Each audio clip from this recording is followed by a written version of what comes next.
This video is brought to you by our trusted graphics partner, NVIDIA. Welcome to my unboxing and first look at the Steelseries Apex Raw gaming keyboard. This is also the first unboxing that we're doing in our all-new Steelseries themed gaming den set that we're going to be using for Steelseries unboxings, as well as Steelseries product videos showing you everything that there is to know about their products, which are somehow different from unboxings in a certain way that is different. All right, so let's start with what they have to say for themselves about this. Designed for quick reflexes, this is a low-profile keyboard, meaning that the keys don't need to be pressed down as far in order to actuate them. It does use membrane key switches rather than mechanical key switches, but given the price, this should pretty much be expected. It has raised macro keys, and we're going to show you how this is used for fast key combinations, as well as a brilliant white backlight with 8 different levels of brightness. Other than that, I pretty much know everything else there is to know about this keyboard, having already looked at all this stuff, so let's go ahead and get it open. So Steelseries has a plain black box with a black mat inside, and then once you open it up, you find pretty much the keyboard itself in a plastic sleeve, which I am having a great amount of difficulty removing. There we go. That was my big effort. That's like, you know, some kind of combo that I unlocked. Like the plastic removal and put the product down combo. There we go. Okay, we've also got a quick start guide, which should be pretty much plug the thing into the thing, although they might give you a few little instructions about how to use the software that's included, because there's some neat functionality in there. And last but not least, you've got a couple of rubber feet that can be used to adjust the angle of the keyboard. So those just come in a little Ziploc bag here. So we're going to go ahead and put that behind it and show you guys first the bottom of the keyboard. And there was a cat incident, so yes.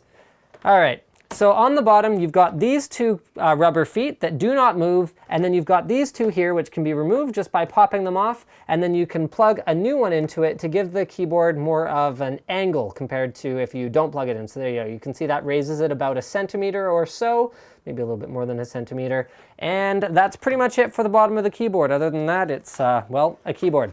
So let's move on to the top. Layout-wise, I'm so happy to see Steelseries has not committed any cardinal sins, as I like to call them, in terms of the layout. Long shift key, long enter, long backspace, and I love to see that. Macro keys are also sort of uniquely positioned on this particular keyboard in that they are here on the left, where we've seen them many, many times, and they are also above all of the F keys. This is for a number of reasons. So the ones here are because when you're on the WASD keys, which are pretty much the most common gaming keys, you can reach this, you can reach this, you can kind of reach this. You definitely can't reach another row over, and we've seen keyboards with as many as 2 or 3 banks of keys there. Past 2, it gets a little bit on the impractical side. These ones up here are meant for people who often use their F keys for binding abilities or whatever else. So what you can do is you can either hit a macro key, and you can actually see, I'll give you guys a better angle here, you can see that the macro key is raised significantly above the F key. This allows you to feel where the macro key is without actually actuating either of the buttons, or you can actually program the keys to do a particular thing and then a particular thing. So you can actually hit a couple of them, 1, 2, or even 3 buttons as a combination move. So this could be like, fire 1 bank of missiles, fire 2, fire all of them, because stuff's getting real, so go for it. So that's really neat. So there's 5 here, 12 here for a total of 17 macro buttons, and you can use the L1 or the L2 buttons to switch the functionality. So you can have an unlimited number of profiles within the Steelseries engine software, and then you can have 2 layers of macro functionality per profile. Another really cool thing, I mean, this is one of the things they actually don't talk about that much in the marketing, but I think is really cool, is you can completely reprogram any key on the keyboard to do pretty much whatever you want. You don't have to leave it the way it is stock. So you can see Steelseries has relocated the Windows key from the right to the left and the Steelseries key from the left to the right. You can see my older 7G here has a Steelseries key on the left and a Windows key on the right. So according to the feedback they've gotten, people want they want the Windows key back on the left, so they've gone ahead and done that.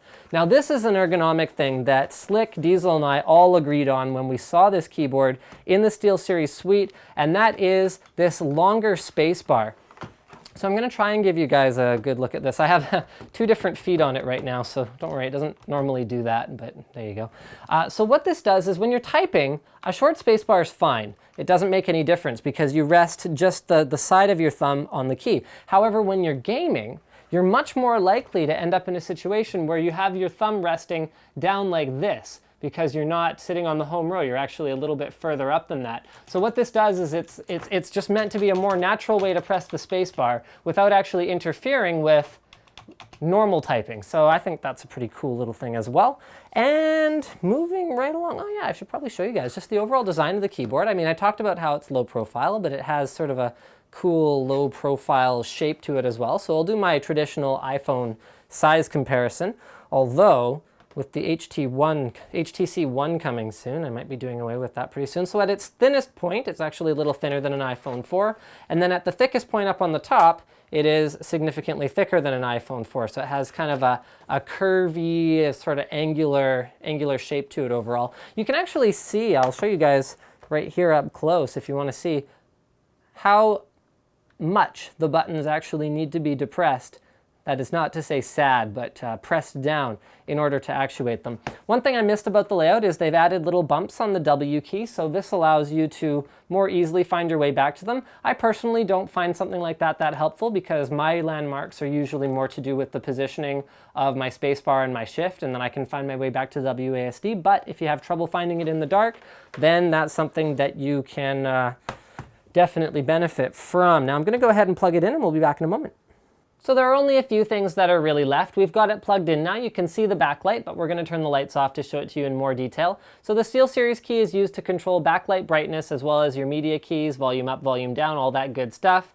And they have re-added the diagonal keys over here. So they had taken them away on some keyboard and then a bunch of people were upset, so they have now brought them back. If you wanted the diagonal keys back, then now you have them. It does support up to 20 simultaneous button presses, which is sort of an anti-ghosting type feature that prevents you from accidentally triggering random extra events, which is what ghosting actually refers to. Most gaming keyboards do have this feature, but 20 is pretty aggressive, especially for a USB model. And one thing that's kind of cool about it as well is they have reduced the width of the keyboard a little bit by narrowing the gaps that you usually find between the 3 different groupings of keys on the keyboard itself. So it makes it still have a very large layout, so you've still got extra keys at the top and on the side, but without being sort of extraordinarily wide, like something like a G15 Gen 1, which is sort of like that first weird sort of lots of macros gaming keyboard, although it had like that screen on the top and all that. The wrist rest is a little bit longer than usual, so when you're resting on the home row, you're going to find yourself right around here.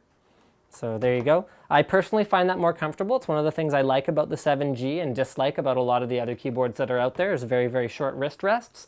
And I think that pretty much wraps it up. So I'm going to run around and turn off some lights and we'll show you guys the 8 different levels of backlighting that are available on it. There's still a window open, so there's still some light in here, but we're going to go ahead and step it down one by one.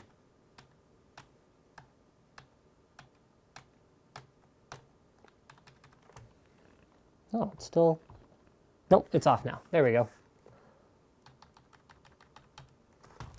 And I think that's pretty much it. Thank you for checking out my unboxing and first look at the Steelseries Apex Raw. Don't forget to subscribe to Linus Tech Tips for unboxings, reviews, and other computer videos.